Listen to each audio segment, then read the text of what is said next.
राजेंद्र शुक्ला जी, आपका पर्यटन plan fail लगता है। आज हम बताएंगे टूरिज्म कॉन्क्लेव का पूरा सच। आप पूरा सच सुनेंगे तो आपके पैरों तले जमीन खिसक जाएगी। हम एक एक मुद्दे को आपके सामने रखेंगे और उस मुद्दे में कितनी खामियां हैं वह भी बताएंगे। रीवा में 3 दिवसीय टूरिज्म कॉन्क्लेव का आयोजन हुआ।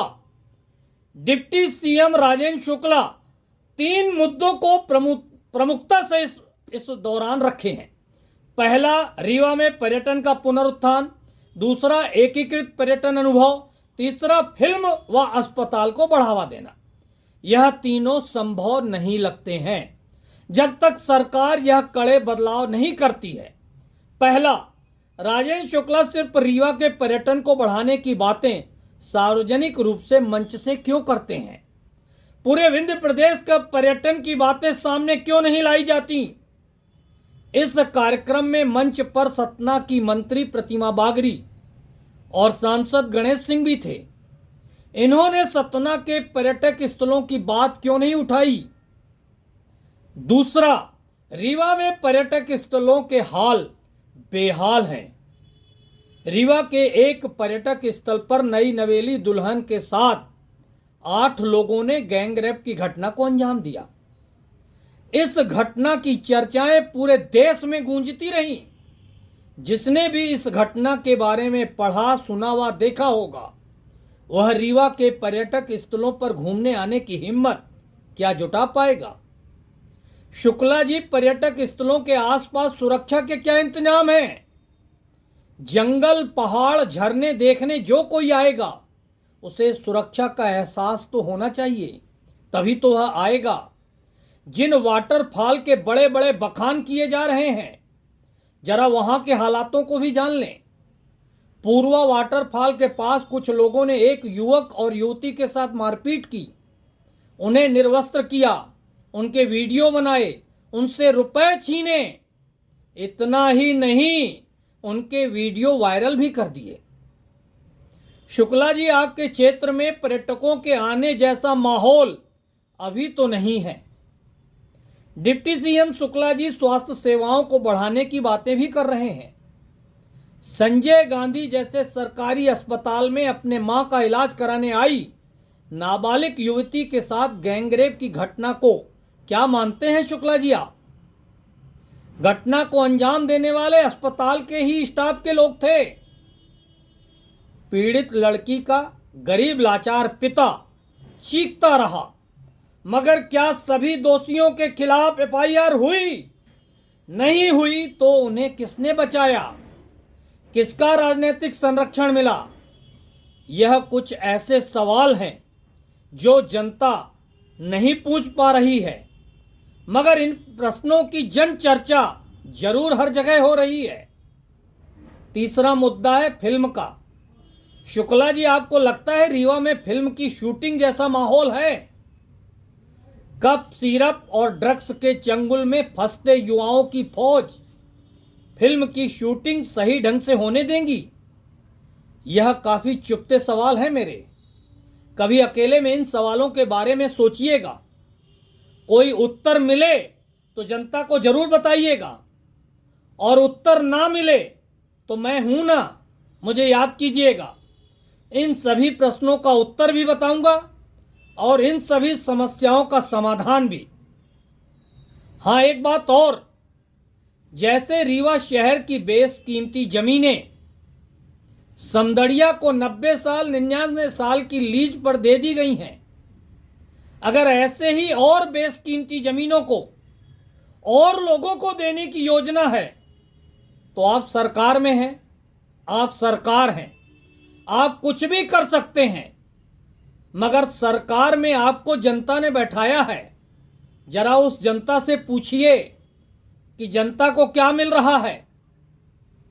आप जनता से कह रहे हैं लाखों लोगों को रोजगार मिलेगा। सोलर प्लांट लगाते समय भी यही कहा गया था कि लोगों को रोजगार के अवसर मिलेंगे और बिजली की समस्या इस क्षेत्र की हल होगी। बिजली की समस्या भी बनी हुई है और शायद ही किसी को रोजगार मिला हो। एशिया का सबसे बड़ा सोलर प्लांट रीवा में लगने के बाद कितने लोगों को रोजगार मिला है। इस अवसर पर पर्यटन मंत्री धर्मेंद्र लोधी ने कहा, राज्य सरकार पीएम श्री एयर सेवा योजना और हेली टूरिज्म के माध्यम से कनेक्टिविटी बढ़ाने पर काम कर रही है। पर्यटन मंत्री जी, हवाई सेवा तब तक सफल नहीं होगी जब तक लोगों की आय उस लायक नहीं बढ़ेगी। लोगों की आय कैसे बढ़े, पहले इस पर विचार कीजिए। प्रमुख सचिव शिव शेखर शुक्ला ने कहा, पर्यटन सीमाओं से बंधा नहीं होता। मैं आपकी इस बात से सहमत हूं। आगे शिव शेखर शुक्ल कहते हैं, गंगा नर्मदा टूरिज्म कॉरिडोर जैसी परियोजनाएं मध्य प्रदेश को उत्तर प्रदेश, बिहार और झारखंड जैसे राज्यों से जोड़ेंगी। उत्तर प्रदेश की बात छोड़ दें, बाकी बिहार और झारखंड जैसे राज्यों के दम पर रीवा का पर्यटन बढ़ाने की योजनाएं फाइलों पर बहुत अच्छी लगेंगी, आंकड़े भी बने होंगे, मगर हकीकत यह है कि बिहार और झारखंड के दम पर रीवा का टूरिज्म अगले 100 सालों तक बढ़ने से रहा। पर्यटन निगम के MD doctor Ilaiya Raja T ने कहा, पर्यटक स्थलों पर सुविधाएं, ऑनलाइन बुकिंग और बेहतर कनेक्टिविटी के लिए कार्य हो रहे हैं। शायद इलैया राजा रीवा के कलेक्टर भी रह चुके हैं। वह रीवा को काफी बेहतर तरीकों से जानते हैं। पर्यटक स्थलों की सुविधाओं में सबसे पहले सुरक्षा का विश्वास लोगों को दिलाना होगा। ऑनलाइन बुकिंग में फ्रॉड ना हो, इसके लिए भी कोई योजना बनाना होगा। बेहतर कनेक्टिविटी के लिए क्या योजना है, अभी यह देखना होगा, मगर इसके लिए भी मेरे पास एक बेहतरीन प्लान है जो काफी अच्छा साबित हो सकता है। अब एक और गौर करने वाली बात देखिए, टूरिज्म कॉन्क्लेव कहाँ हुआ? रीवा में। रीवा बघेलखंड में आता है और इस अवसर पर राजेंद्र शुक्ला ने प्रदर्शनी लगवाई बुंदेली चित्रकला की। बघेली चित्रकला की प्रदर्शनी क्यों नहीं? बस यहीं से राजेंद्र शुक्ला की सोच समझ में आती है। वैसे दर्जनों स्थानों के बजाय सिर्फ 1-2 स्थान रीवा जिले में ऐसे हैं जहां पर्यटक स्थल विकसित हो जाने पर रीवा प्रदेश में ही नहीं पूरे देश के पर्यटकों को आकर्षित कर सकता है। लाखों करोड़ों रुपयों की सुविधा लेने वाले प्रशासनिक अधिकारी और सरकार में बैठे जिम्मेदार लोग इस ओर ध्यान दें तो रीवा बेहतर पर्यटक स्थल बन सकता है। बाकी लोगों को और बची हुई बेशकीमती जमीनें 90 साल के लिए देना है तो उसके लिए अभी जो योजनाएं बनी हैं उससे बेहतर योजनाएं और हो नहीं सकती।